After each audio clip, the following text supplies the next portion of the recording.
बच्चों, कैसे हैं आप लोग? ठीक है, पढ़ाई कर रहे होंगे आप लोग शायद, है ना। हमने वी हैव फिनिश्ड 3 चैप्टर्स। कौन कौन से कर लिए हमने chapters? We have done electrochemistry solutions first, electrochemistry second, and then we have done chemical kinetics, right. Now I am moving on to another important chapter of physical chemistry, that is solid state. एक और physical chemistry के important chapter पे आते हैं जिसका नाम है solid state. ठीक है, अब ये इतना मज़ेदार चैप्टर है कि मैं आपको बता नहीं सकता, पर बहुत ही मज़ेदार चैप्टर है। और जो बुक्स में लिखा होता है ना, जब आप चैप्टर पढ़ोगे, आप बुक्स में लिखोगे, तो एक्चुअल में जो चीज़ होती है और जो आप बुक से पढ़ के अपनी इमेजिनेशन करते हो, दोनों में अंतर होता है। मतलब सीधी सीधी बात है, बुक से पढ़ के नहीं आ सकता, आपको सीखना ही पड़ेगा। ठीक है बच्चों, तो आते हैं। थोड़ा मुश्किल चैप्टर इसलिए है क्योंकि सॉलिड्स आपको पता है 3 डायमेंशनल होते हैं और बोर्ड हमारा 2 डायमेंशनल है, तो वो इंटरप्रेट करना 3 डायमेंशनल फिगर्स को थोड़ा सा मुश्किल काम हो जाता है। तो कोई बात नहीं, मज़ेदार चैप्टर है, मज़ा आएगा पढ़ने में। ठीक है, पहली बात, इस चैप्टर में क्या क्या पढ़ेंगे जरा उस पर नजर मार लें, क्या क्या पढ़ने वाले हैं। ठीक है, इस चैप्टर में हम वेरियस टाइप ऑफ सॉलिड्स पढ़ने वाले हैं। क्या पढ़ने वाले हैं? Various types of solids. कितने प्रकार के सॉलिड्स होते हैं वो सब। ठीक है, अब सॉलिड्स जो होते हैं, डिफरेंट टाइप्स के सॉलिड्स होते हैं, उनमें अरेंजमेंट कैसा होता है पार्टिकल्स का, arrangement of constituent, arrangement of constituent particles, ये पढ़ने वाले हैं बेटा हम। ठीक है, तीसरा हम इसमें और क्या पढ़ने वाले हैं? हम प्रॉपर्टीज ऑफ सॉलिड्स पढ़ने वाले हैं। क्या पढ़ने वाले हैं? प्रॉपर्टीज ऑफ सॉलिड्स, अलग अलग प्रॉपर्टीज पढ़ेंगे। और क्या पढ़ने वाले हैं? और हम पढ़ने वाले हैं डिफेक्ट्स इन सॉलिड्स। ठीक है बच्चों, तो हम ये सब पढ़ने वाले हैं इस चैप्टर के अंदर। ठीक है, कौन कौन से सॉलिड्स होते हैं, ठीक है, उनके अंदर पार्टिकल्स कैसे कैसे अरेंज होते हैं, ठीक है, प्रॉपर्टीज क्या क्या है सॉलिड्स की, ठीक है, और डिफेक्ट्स क्या क्या है सॉलिड्स की। तो 4 बातें दिमाग में डाल लो, नोट करते रहेंगे, साथ साथ मैं बार बार नहीं बोलूँगा, साथ साथ नोट करेंगे, फटाफट आगे चलेंगे। ठीक है, अब आते हैं हम सबसे पहले, क्योंकि हमें चैप्टर में सॉलिड्स ही पढ़ना है, तो सबसे पहले हम आते हैं कैरेक्टरिस्टिक्स ऑफ सॉलिड्स पे। स्पेलिंग देख लेना बच्चों, कैरेक्टरिस्टिक्स ऑफ सॉलिड्स के ऊपर। ठीक है, अब देखो बेटा, क्या आपको पता है मेजर, अगर हम स्टेट्स ऑफ मैटर को क्लासिफाई करें तो हम बोलते हैं सॉलिड्स, और इसको अगर हम हीट करें, इसको थर्मल एनर्जी दें, ठीक है ना, तो सॉलिड्स के जो एटम, जो भी कंस्टिट्यूएंट पार्टिकल्स हैं, उनकी काइनेटिक एनर्जी बढ़ेगी और वो लिक्विड में कन्वर्ट हो जाएंगे। फिर हम इसको भी एनर्जी दें तो ये गैस में कन्वर्ट हो जाएगा। तो मेजर 3 स्टेट्स ऑफ मैटर में पढ़नी होती है, सॉलिड, लिक्विड, गैस। और इस बार हम इस चैप्टर में सिर्फ सॉलिड्स पे फोकस करेंगे, क्योंकि चैप्टर का नाम सॉलिड स्टेट है। तो अब हम बात करें सॉलिड्स की, अगर हम बात करें क्या होता है, ठीक है, इसका डेफिनेट शेप होता है, सबको पता है, डेफिनेट शेप, ठीक है, और मास और वॉल्यूम। ठीक है, मास और वॉल्यूम मतलब 3 चीजें डेफिनेट है, शेप भी है, मास भी है, वॉल्यूम भी है। ठीक है, अब दूसरी बात क्या होती है, अब सॉलिड्स में आपको पता है एटम्स बहुत पास पास होते हैं, बहुत पास पास होते हैं, तो हम क्या बोलेंगे भैया, जो इंटरमॉलिक्यूलर डिस्टेंस है, क्या बोला मैंने, इंटरमॉलिक्यूलर डिस्टेंस है, आर वेरी शॉर्ट, वो बहुत शॉर्ट है।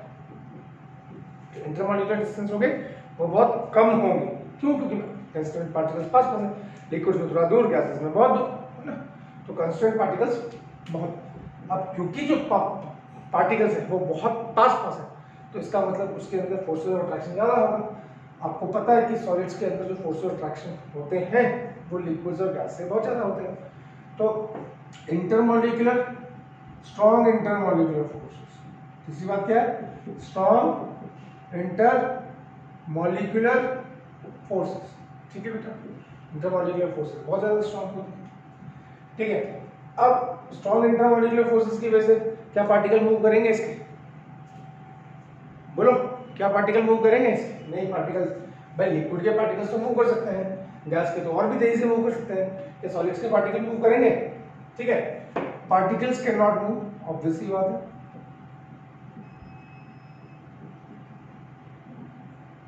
ठीक है, but can vibrate along their mean position,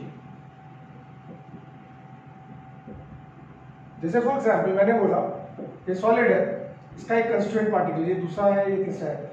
अभी मैं थोड़ा दूर बना रहा हूँ ताकि आपको मैं थोड़ा सा समझा सकूँ। अब कोई सा भी एक पार्टिकल पकड़ लो, ये अपनी मीन पोजीशन पे वाइब्रेट करता रहेगा, ये अपनी मीन पोजीशन पे वाइब्रेट करता रहेगा, मूव नहीं कर सकता बट वाइब्रेट करेगा, ये अपनी मीन पोजीशन पे करेगा, ये अपनी मीन पोजीशन पे करेगा, ठीक है। तो वो मूव तो कर नहीं सकते लिक्विड और गैसेस स्टेट की तरफ, बट वो उनके जो कंस्टिट्यूएंट पार्टिकल्स हैं वो अपनी मीन पोजीशन पे वाइब्रेट करते हैं। पहले तक यहाँ तक आ गया, हाँ है ना। अब इसमें और कोई पॉइंट जो आप मुझे बताना चाहें। कंप्रेसिबल होते हैं सॉलिड्स, तो लास्ट पॉइंट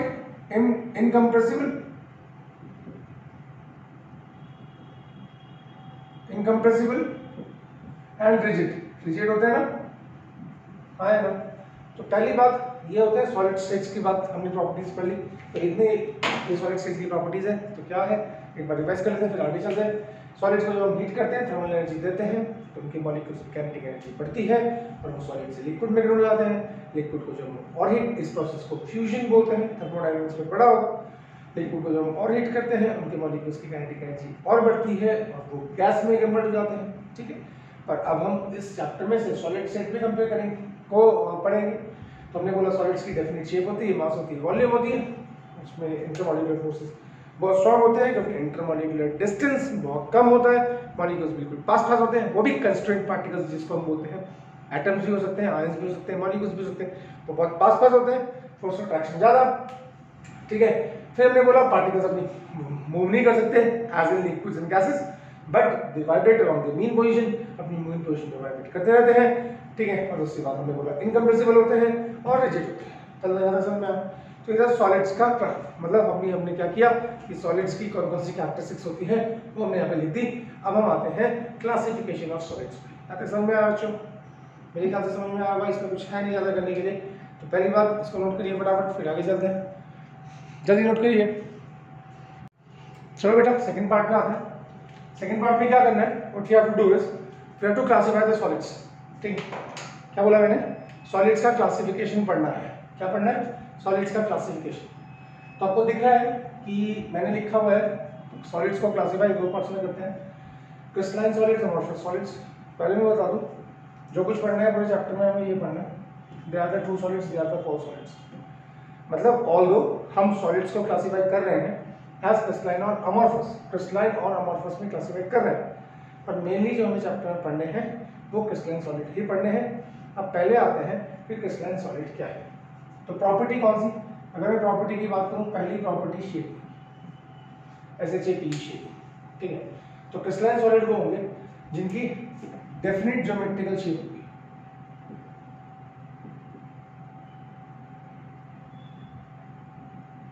क्या बोला मैंने, डेफिनिट ज्योमेट्रिकल शेप है क्रिस्टलाइन सॉलिड की, डेफिनिट ज्योमेट्रिकल शेप होगी। पर जो अमॉर्फस सॉलिड होता है बेटा, इर्रेगुलर शेप, इर्रेगुलर होता है। आपने देखा होगा मेटल का पीस, आयरन का कोई भी पीस उठा लिया आपने, तो डेफिनेट ज्योमेट्रिकल शेप होती है क्रिस्टलाइन। अब प्लास्टिक उठा लो, ठीक है, कांच उठा लो, ये कांच मतलब ग्लास, ठीक है, तो दे आर इर्रेगुलर शेप, ठीक है। फिर दूसरी प्रॉपर्टी पे आते हैं, पहली प्रॉपर्टी हमने बोला शेप, दूसरी प्रॉपर्टी पे आते हैं मेल्टिंग पॉइंट। मेल्टिंग पॉइंट हम बोलते हैं they have a sharp melting point, ठीक है। अब इसमें हम बोलते हैं नो शार्प मेल्टिंग पॉइंट, इसका मतलब मैं आपको समझा रहा हूं, and they melt over a range of temperature. इसका मतलब मैं आपको सिखा देता हूँ, ध्यान से देखिएगा, शुरू में थोड़ा सा बोरिंग है। शार्प मेल्टिंग पॉइंट, सपोज मेरे पास एक मेटल का आयरन का पीस है और मैं उसको हीट कर रहा हूँ, सपोज 1500 डिग्री सेल्सियस का मेल्टिंग पॉइंट है।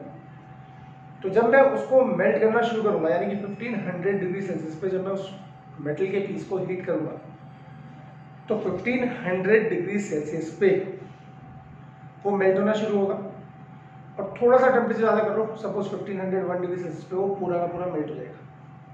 ठीक है, ठीक है ना, मतलब छोटी सी टेम्परेचर रेंज में जहाँ से मेल्ट होना शुरू हुआ, थोड़ा सा टेम्परेचर बढ़ा दो, 0.1 डिग्री सेल्सियस बढ़ा दो, वो पूरा का पूरा सॉलिड मेल्ट हो जाएगा। ठीक है, अब no sharp melting point, amorphous की अगर हम बात करें तो सपोज किसी सॉलिड का मेल्टिंग पॉइंट, कोई भी अमॉर्फस सॉलिड है, रेगुलर शेप जो जिसकी होती है, जब हम उसको हीट करना शुरू करें तो सपोज पहली बात तो मेल्टिंग पॉइंट कम होगा as compare to crystalline solid. ठीक है, अमॉर्फस का मेल्टिंग पॉइंट कम होता है एज कम्पेयर टू क्रिस्टलाइन। तो पहले तो मेल्ट होना शुरू होगा, सपोज 400 डिग्री सेल्सियस पे मेल्ट हो रहा है, तो 400 डिग्री सेल्सियस पे हमने 400 डिग्री सेल्सियस उसको हीट किया, 400 डिग्री सेल्सियस पे हीट किया, और हम ये एक्सपेक्ट कर रहे हैं कि 400 पे या 400.5 पे ये सारा का सारा मेल्ट हो जाएगा।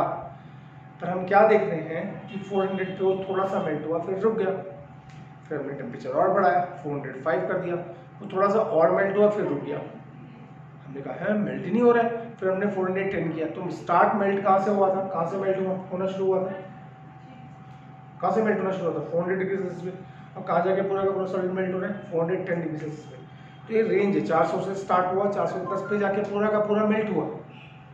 जबकि क्रिस्टलाइन सॉलिड में क्या था, अगर 1500 डिग्री सेल्सियस पे हीट किया तो 1500.5 डिग्री सेल्सियस पे पूरा का पूरा मेल्ट हो जाएगा। समझ में आया? तो इसलिए हम बोलते हैं they have a sharp melting point, but amorphous they do not have a sharp melting point, और वो जो मेल्ट होते हैं वो लॉन्ग रेंज ऑफ टेम्परेचर में मेल्ट होते हैं। समझ में आ गया? नेक्स्ट प्रॉपर्टी है, third property, heat of fusion. Heat of fusion, fusion मतलब पता है ना, सॉलिड को लिक्विड में कन्वर्ट करना। अब क्योंकि इनका शार्प मेल्टिंग पॉइंट होता है तो इसलिए इनकी हीट ऑफ फ्यूजन भी डेफिनेट होती है। डेफिनेट मतलब सपोज 500 किलो जूल है तो 500, इसमें इनडेफिनेट होगी, इसमें कोई फिक्स नहीं होगी, इनडेफिनेट हीट ऑफ फ्यूजन। ठीक है, फिर चौथी आती है हमारी क्लीवेज प्रॉपर्टी। क्या आती है? Cleavage property. ठीक है, अगर मैं क्रिस्टलाइन सॉलिड को काटता हूँ, सपोज ये क्रिस्टलाइन सॉलिड है, मैं इसको काटता हूँ तो मेरे पास दो पीस बनेंगे, दोनों के जो एंड होंगे वो स्मूथ, जो कटिंग एंड होंगे वो स्मूथ होंगे। ठीक है, मतलब ये स्मूथली कट जाता है, किसी मेटल को काटोगे तो स्मूथली कट जाएगा, सोडियम को काटोगे तो स्मूथली कट जाएगा। ठीक है, बट ग्लास को काटोगे तो इरेगुलर कटेगा। अगर इसको काटोगे, इसको सपोज आपने किसी से काटा तो क्या मिलेगा, ऐसे कटेगा, ऐसे कटेगा। ठीक है, तो क्लीवेज प्रॉपर्टी की हम बात करते हैं। ठीक है, हम इनको बोलते हैं they have regular cleavage planes. Regular cleavage planes मतलब रेगुलरली कट जाएगा। ठीक है, और ये हम क्या बोलेंगे, ये है irregular cleavage planes. Irregular cleavage planes, मेरे ख्याल से समझ में आ गया होगा। ठीक है, अब हम पांचवी बात करते हैं order and arrangement. Order and arrangement, तो हम इसमें बोलते हैं कि इसमें क्या होता है, बोलो, इसमें लॉन्ग रेंज ऑर्डर होता है। क्या होता है? Long range order. Long range order का मतलब क्या होता है कि मतलब सॉलिड जो है ये इस तरह से लंबी दूरी तक एक डेफिनेट वे में अरेंज है, चलता जा रहा है अरेंजमेंट रेगुलर वे में। ठीक है, और इसमें हम क्या बोलते हैं, इसमें अमॉर्फस में क्या बोलते हैं, थोड़ी देर तो ऑर्डर रहा, उसके बाद ऑर्डर इरेगुलर हो गया, कोई भी कहीं भी घुस जाएगा। तो हम क्या बोलते हैं, इसमें लॉन्ग रेंज ऑर्डर है, और अमॉर्फस में हम क्या बोलेंगे, शॉर्ट रेंज ऑर्डर है। ठीक है बेटा, तो मेरे ख्याल से 5 प्रॉपर्टी समझ में आ गई। तो क्रिस्टलाइन सॉलिड एक बार हल्का सा रिवाइज कर लेते हैं, फिर एक बड़ी प्रॉपर्टी पे आते हैं, आइसोट्रॉपी एंड एनिसोट्रॉपी। तो हमने बोला शेप डेफिनेट होता है क्रिस्टलाइन का, अमॉर्फस का इरेगुलर। लर्न करना बेटा, इसमें ज़्यादा कुछ करना नहीं है, क्योंकि इसके बाद जब स्पेस लैटिस और यूनिट सेल में घुसेंगे वहाँ जाके आपका चैप्टर बहुत इंपॉर्टेंट हो जाएगा। अभी तो ये बस, ठीक है बेटा, ठीक है, तो ये आपने देख लिया, इसको एक बार देख लीजिए और नोट कर लीजिए, फिर आगे चलते हैं सेकेंड पार्ट पे। ठीक है बच्चों, चलो बच्चों लास्ट प्रॉपर्टी पे आते हैं। ठीक है, क्रिस्टलाइन और अमॉर्फस पढ़ रहे हैं तो इसकी लास्ट प्रॉपर्टी पे आते हैं। ठीक है, प्रॉपर्टी का नाम है एनआइसोट्रॉपिक। तो पहले देख लेते हैं क्या बोलता है ये। हम बोलते हैं जो क्रिस्टलाइन सॉलिड है दे आर एनआइसोट्रॉपिक इन नेचर, और जो अमॉर्फस सॉलिड्स हैं they are isotropic in nature. क्या बोला? रटना है ऐसा सब। क्रिस्टलाइन एनआइसोट्रॉपिक होते हैं, अमॉर्फस आइसोट्रॉपिक होते हैं। ठीक है, अब बोलोगे सर क्या होती है एनआइसोट्रॉपिक? देखो क्या, अगर मैं क्रिस्टलाइन सॉलिड में कोई फिजिकल प्रॉपर्टी मेजर करूं, जैसे मेरे पास एक क्रिस्टलाइन सॉलिड है, सपोज हमने बोला एक क्रिस्टलाइन सॉलिड है, प्रॉपर्टी इसके अंदर कोई भी प्रॉपर्टी मेजर कर रहा हूँ, एक बार में इस डायरेक्शन में, ये डायगोनल वाले डायरेक्शन में मेजर कर रहा हूँ, और एक बार में इस डायरेक्शन में मेजर कर रहा हूँ, एक बार इस डायरेक्शन में, एक बार इस डायरेक्शन में, तो दोनों की वैल्यू अलग अलग आएगी। That's called anisotropic. ठीक है, तो क्या बोला? What is anisotropic? Physical property किसी भी सॉलिड की में कोई सी भी फिजिकल प्रॉपर्टी को अगर आप डिफरेंट डायरेक्शन में मेजर कर रहे हैं तो उन फिजिकल प्रॉपर्टीज की वैल्यू अलग अलग आएगी। समझ में आ गया? देखो क्या लिखा हुआ है, it shows different values for the same physical property measured in different direction. यानी कि एक ही फिजिकल प्रॉपर्टी को अगर आप डिफरेंट डायरेक्शन में मेजर करोगे तो उसकी वैल्यू अलग अलग आएगी। Now it seems to be a bit confusing. Sir आप बोलते हो क्रिस्टलाइन में रेगुलर अरेंजमेंट होती है, हाँ। फिर आप बोल रहे हो कि प्रॉपर्टी को अगर हम अलग अलग डायरेक्शन में एक ही सॉलिड के अंदर अगर हम किसी फिजिकल प्रॉपर्टी को मेजर कर रहे हैं और आप बोल रहे हो उनकी वैल्यू अलग आएगी जब आप अलग डायरेक्शन में मेजर करोगे, मैंने बोला हाँ। और क्रिस्टलाइन सॉलिड हमने बोला आइसोट्रॉपिक, उल्टा लग रहा है। इसमें क्या होती है? Regular arrangement. पर इसमें हमने क्या बोला कि जब हम फिजिकल प्रॉपर्टी को मेजर कर रहे हैं अलग अलग डायरेक्शन में तो उसकी वैल्यू सेम आएगी। तो आप बोलोगे सर ये तो बिट कंफ्यूजिंग सा हो गया है ना, ये होना चाहिए था, ये होना चाहिए था, इसमें सेम वैल्यू आनी चाहिए थी, इसमें अलग अलग आनी चाहिए थी।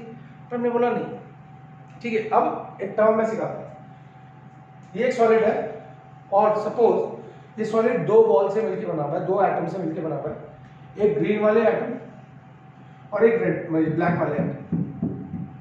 और इसकी अरेंजमेंट देखो रेगुलर है, और यहाँ देखो यहाँ पे भी ग्रीन वाले हैं और ब्लैक की जगह मैंने रेड यूज कर लिए, और यहाँ पे इरेगुलर है, यानी कि एक क्रिस्टलाइन सॉलिड है, ये अमॉर्फस सॉलिड है। ठीक है, अब मैंने क्या बोला, मैं एक रे ऑफ लाइट यहाँ पे पास कर रहा हूँ, ये रे ऑफ लाइट यहाँ से आई।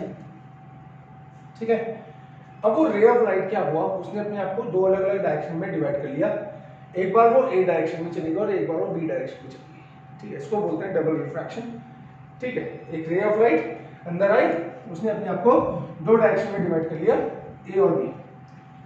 ठीक है, अब मैंने क्या किया, मैंने जो ए डायरेक्शन में लाइट गई उसकी स्पीड निकाली। ठीक है, और जो बी डायरेक्शन में लाइट गई उसकी स्पीड निकाली। ध्यान से सुना बेटा, दोबारा एक रे ऑफ लाइट अंदर गई, वो दो डायरेक्शन में उसने अपने आप को डिवाइड कर लिया। एक बार वो ए डायरेक्शन में ट्रैवल कर दी, एक बार वो बी डायरेक्शन में ट्रैवल कर दी। ठीक है, मैंने दोनों डायरेक्शन में जब रे ऑफ लाइट जा रही है तो मैंने दोनों की स्पीड निकाल ली, दोनों की स्पीड अलग अलग आएगी। ठीक है, डिस्टेंस अपॉन टाइम, स्पीड पता है ना, तो दोनों की स्पीड अलग अलग आई। तो मैंने बोला यानी कि ये अलग डिस्टेंस ट्रैवल कर रही है अगर हम टाइम को सेम मान ले, और ये अलग डिस्टेंस ट्रैवल कर रही है सेम टाइम में, यानी कि physical properties are different in different directions. That is anisotropic. ठीक है, और इसमें जब मैंने दोनों की स्पीड निकाली, ए डायरेक्शन और बी डायरेक्शन में लाइट ट्रैवल की, तो दोनों की स्पीड सेम आई, तो हमने बोला आइसोट्रॉपिक। अब बच्चे मुझे बोलते हैं सर ये कैसे हो रहा है, अजीब सा नहीं हो गया? मैंने बोला नहीं अजीब सा होगा। देखो क्या, जब वो ए डायरेक्शन में लाइट गई तो देखो उस रे ऑफ लाइट को सिर्फ कौन सी बॉल्स मिली, एक पाथ में सिर्फ ग्रीन वाली बॉल्स मिली। जबकि जब वो बी डायरेक्शन में लाइट गई तो एक बार ब्लैक, एक बार बी, एक बार ब्लैक। तो क्या हो रहा है, क्योंकि रेगुलर अरेंजमेंट है, दो अलग अलग पार्टिकल्स की रेगुलर अरेंजमेंट है, तो एक डायरेक्शन में जाने पर उसे एक तरह के पार्टिकल्स मिल रहे हैं, दूसरी डायरेक्शन में जाने की तरफ उसको दोनों अलग अलग तरह के पार्टिकल्स मिल रहे हैं, इसलिए स्पीड ऑफ लाइट चेंज हो जाएगी, इसलिए हम बोलेंगे एनाइसोट्रॉपिक। ठीक है, अब इसमें क्या है, इर्रेगुलरली अरेंज है सारे के सारे। ठीक है, कोई भी कहीं भी पार्टिकल हो सकता है। ठीक है, तो इसमें हम क्या बोलते हैं कि भैया जब दोनों जो दो पार्टिकल्स से मिलकर बना हुआ है ग्रीन और रेड, और दोनों इरेगुलरली अरेंज है, हमें भी नहीं पता कौन सा पार्टिकल कहाँ पे है, तो तो इसलिए हम ऐसा नहीं बोल सकते। इसमें क्या था भैया, सारे ग्रीन ग्रीन, इसमें क्या है यहाँ पे ग्रीन ब्लैक, यहाँ पे क्या है, यहाँ पे पता नहीं चल रहा है कौन सा पार्टिकल का है। तो इसलिए लाइट की जो स्पीड है वो दोनों अलग अलग डायरेक्शन में सेम आएगी। इसको बोलेंगे आइसोट्रॉपिक, एमॉर्फस, और इसको बोलेंगे एनिसोट्रॉपिक। मेरे ख्याल से समझ में आया होगा। आगे चलें। अब देखो बेटा क्या इस प्रॉपर्टी को हटा रहा हूँ, नोट कर लीजिएगा और डिजाइन बना लीजिएगा। अब लास्ट मेरे पास आता है जब मैं क्रिस्टलाइन और एमॉर्फस की बात करता हूँ बेटा, तो हम ये बोलते हैं क्रिस्टलाइन सॉलिड जो है हम इनको बोलते हैं ट्रू सॉलिड्स।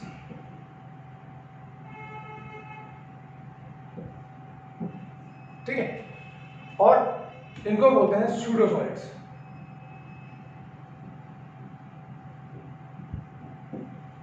ठीक है, क्या बोला हमने, क्रिस्टलाइन सॉलिड को बोला ट्रू सॉलिड्स और एमॉर्फस सॉलिड्स को बोला स्यूडो सॉलिड्स। ट्रू सॉलिड्स का मतलब क्या, हमने बोला जो एक्चुअली में सॉलिड्स की प्रॉपर्टीज दिखाएंगे। ठीक है, स्यूडो सॉलिड्स क्या, इनकी properties resemble more to the liquids than to the solids. मतलब इनकी जो प्रॉपर्टीज है वो लिक्विड से ज्यादा रिजेंबल करेगी सॉलिड के कंपैरिजन में। करता बात समझ में आई, properties resemble more to the liquids than to the solids. तो क्या बोला, स्यूडो सॉलिड्स और ये ट्रू सॉलिड्स। अब देखिए इसका एग्जांपल, अब देखो दोनों का एग्जांपल बता रहा हूं। क्वार्ट्ज किससे मिल गया बेटा, SiO2 से। SiO2 को बीच में रख देता हूं, और यहाँ पे इसका एग्जांपल है ग्लास। प्लास्टिक भी होता है। ठीक है, अब SiO2 क्वार्ट्ज, SiO2 ग्लास से मिल गया बेटा। ठीक है, अब देखो ध्यान से सुनना मैं क्या बोलूं। पहली बात तो स्यूडो सॉलिड्स पे आते हैं, their properties resemble more to the liquids than to solids. अब हमने बोला ग्लास, आप बोलोगे सर ग्लास तो सॉलिड है, इसकी प्रॉपर्टीज कैसे लिक्विड से रिजेंबल कर रही है। मैंने बोला कर रही है, मैंने बोला प्रॉपर्टी ऑफ फ्लो किसकी होती है, पानी बहता है एक जगह से दूसरी जगह, शायद को यहाँ पे लगा दो तो फ्लो करेगा, लिक्विड है, लिक्विड की प्रॉपर्टी है फ्लो। अब जो ग्लास है वो भी फ्लो करता है दो एक्सट्रीमली स्लोली। जैसे फॉर एग्जांपल मैंने बोला कि अगर मेरी खिड़की में ग्लास लगा हुआ है, विंडो में मेरे ग्लास लगा हुआ है, और आज से 100 साल बाद अगर आप इस विंडो को चेक करेंगे, ग्लास को निकालेंगे बाद, ठीक है, तो आप देखोगे ऊपर से ये पतला हो जाएगा और नीचे से ये मोटा हो जाएगा। यानी कि उसके अंदर जो SiO2 के मॉलिक्यूल्स हैं वो फ्लो कर रहे हैं from top to bottom, although the flow is very very slow. बहुत टाइम ले रहा है। तो एंशिएंट बिल्डिंग्स की जो विंडो पेन्स होती हैं, अगर आप उनको देखो, ये क्वेश्चन आता है कि they are thinner from the top, they are thicker from the bottom, तो आप क्या बोलोगे, क्योंकि वो ग्लास से मिलकर बनी है, ग्लास स्यूडो सॉलिड होता है, उसकी प्रॉपर्टी लिक्विड को ज्यादा रिजेंबल करती है। ठीक है, यानी कि प्रॉपर्टी ऑफ फ्लो, यानी कि ऊपर से लेके नीचे तक फ्लो करेगा। हाँ यार, तो स्यूडो सॉलिड्स क्या हुए, ग्लास। SiO2 को रेगुलरली अरेंज करोगे तो क्वार्ट्ज बनता है, SiO2 को इरेगुलर अरेंज करोगे, अब जैसे बोला आपने क्या किया, SiO2 आपने इसको हीट किया, हीट करके लिक्विड में आ जाएगा। ठीक है, दिमाग समझ में आ गया। अब उसके आपने दो हिस्से कर लिए, एक को आपने क्या किया, धीरे धीरे कूल किया, लिक्विड SiO2 है आपके पास, धीरे धीरे कूल किया, और एक को आपने जल्दी से कूल कर दिया, तो एक बन जाएगा क्वार्ट्ज और एक बन जाएगा ग्लास। अगर आप सडनली कूल कर रहे हो मोल्टन फॉर्म ऑफ SiO2 को, जो कि लिक्विड फॉर्म में है, मोल्टन फॉर्म में है, आप उसको सडनली कूल करेंगे तो उसमें इरेगुलरली SiO2 की पैकिंग हो जाएगी। ठीक है, उसको बोलेंगे ग्लास। पर अगर आप धीरे धीरे करके उसको कूल कर रहे हो तो SiO2 पैक होगा रेगुलर वे में, और हम उसको बोलेंगे क्वार्ट्ज। मेरे ख्याल से क्रिस्टलाइन और एमॉर्फस यहाँ पर पूरे खत्म हुए, मेरे ख्याल से समझ में आया होगा बच्चों आपको। ठीक है, आगे चलें, यहाँ तक कोई प्रॉब्लम। अब हम आते हैं क्रिस्टलाइन सॉलिड पढ़ने में इस चैप्टर में, तो अब हम क्लासिफिकेशन ऑफ क्रिस्टलाइन सॉलिड पे आते हैं। ठीक है बच्चों।